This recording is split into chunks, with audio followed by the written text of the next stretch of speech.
Missouri Valley's COVID case count and the decline of the Omicron variant has Missouri Valley students mask-free for the first time in more than 2 years. This is KMVC News. I'm Austin Bolin. Valley policy for the academic year had required masks inside of all classrooms, and as KMVC's Cody Hohenberger reports, the COVID-19 mask policy was updated just 10 days after students returned from spring break. Valley students did not have to wait long after returning from spring break to get a new mask policy update. With this update, Valley students are no longer required to wear a mask in the classroom. Vice President of Academic Affairs Diane Bartholomew says the college was able to make this decision from looking at the recent case counts on campus. So we've had mask recommendation but not required every place except the classrooms for quite a while. And as we looked at the changes, we saw that we had no active cases on campus for several weeks.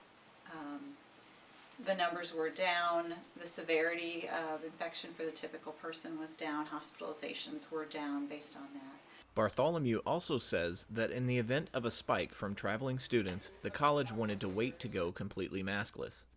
We waited about 10 days after spring break to have that safety period. We didn't know if we might have a spike, if it would be brought back to campus from the travels. We are pleased that it was not, and so that's was kind of the last piece to confirm. Valley is still encouraging vaccines for students who haven't been vaccinated yet. The college is closely monitoring the spread of the virus and prioritize the health and safety of students and faculty. Cody Hohenberger, KMVC News. The Saline County Health Department is still taking appointments for people looking to get the COVID-19 vaccine or any boosters. Missouri Valley College is on the verge of building a new residence hall for students. KMVC's Kivion Long reports. President Humphrey gives feedback on how the new residence hall may benefit Missouri Valley College. Well, I think it's going to be extremely beneficial. There are a lot of reasons we're doing it. Number one, we had kids in the hotel last year. We may have some in the hotel this fall. And, you know, that's not what anybody wants for their college experience. So that's a real temporary thing for us. We're not going to do that long term. So we decided we'd start on this residence facility. It will allow us to add students to our campus and give them good housing. Student Cameron Cavalier gives his opinion on the new residence hall that is being built. Like a lot of recruits and stuff, so like I guess building a new residence hall would be nice for like everyone to actually be on campus and not be all the way downtown at hotels and stuff. It's across the street to the east of Moreland.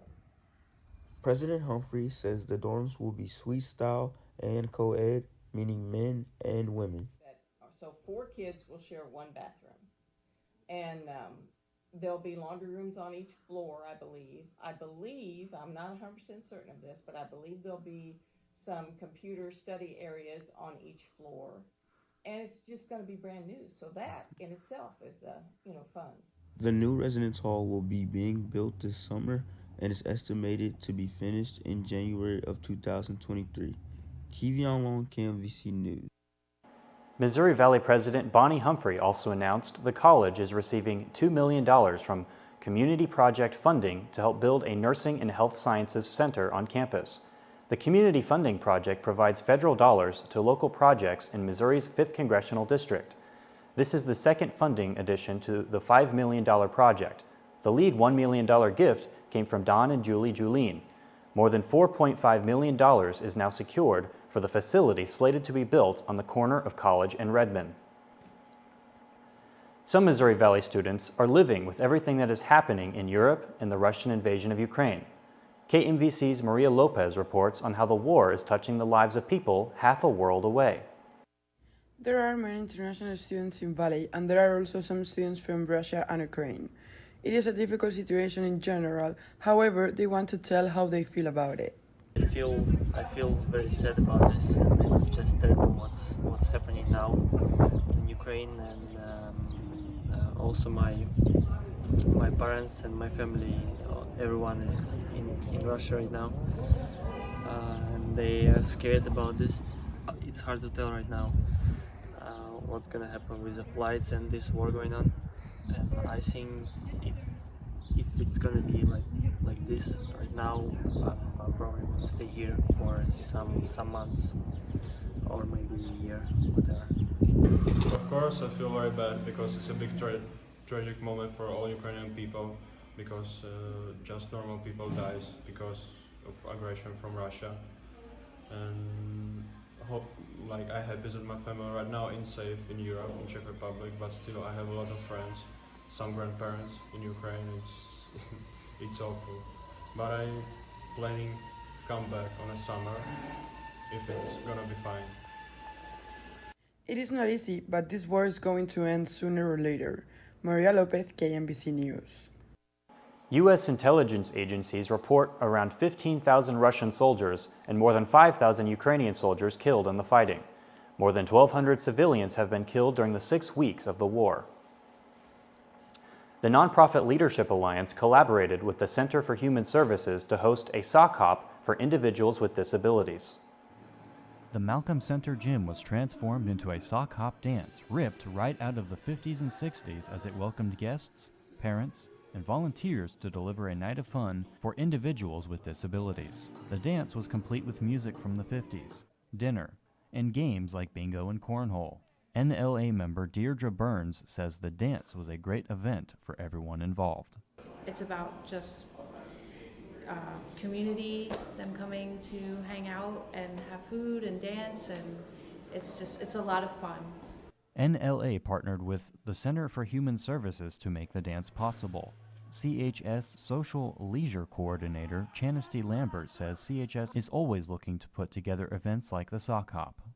Any way that we can get our individuals out there to be integrated in the community and get a chance to socialize and exercise and just have a lot of fun. So we're always looking for unique opportunities coming our way. NLA also put together a Christmas-themed dance for guests during the fall semester. NLA President Kylie Hodgson says these events help NLA engage with the community. I think it's just important to emphasize that NLA works with the whole community because community engagement and building that bond in Marshall and in Sedalia and just around the whole state is really important. NLA had about 20 volunteers help serve 80 scheduled guests during the sock hop. NLA and CHS also handed out prizes throughout the night. Missouri Valley College debate and forensics team competed at the Pi Kappa Delta National Tournament with great results. KMVC's Sakina Komoro reports on Valley's success at one of the oldest and largest tournaments in the United States. MVC debate and forensic team was placed 13 out of 63 other colleges and universities and named in the top 10% of small school sweepstakes. As a team, Eva Akoili and Kiwari McAlvera won the preliminary rounds of parliamentary debate 4-1. After winning both quarterfinals and semifinals 2-1, they advanced to the finals round where they lost an excellent debate to be named Pi Kappa Delta MPDA JV national runners-up. Kiwari McAlvera, MVC student, says the team did incredible. Because we only took 3 competitors to this tournament, and we were able to do incredibly well against other schools who brought like 50 or some other students, right? And we were able to compete with them, you know, and so I think that's, as a small school, being able to show up and then, you know, dish out some pain, we did pretty well. David Bowers, the head coach of the team, says he is excited about the achievement. Being 13th, given that the team has only existed for like 3 years competitively, and this is our second time at that tournament, was amazing, especially given how young we are.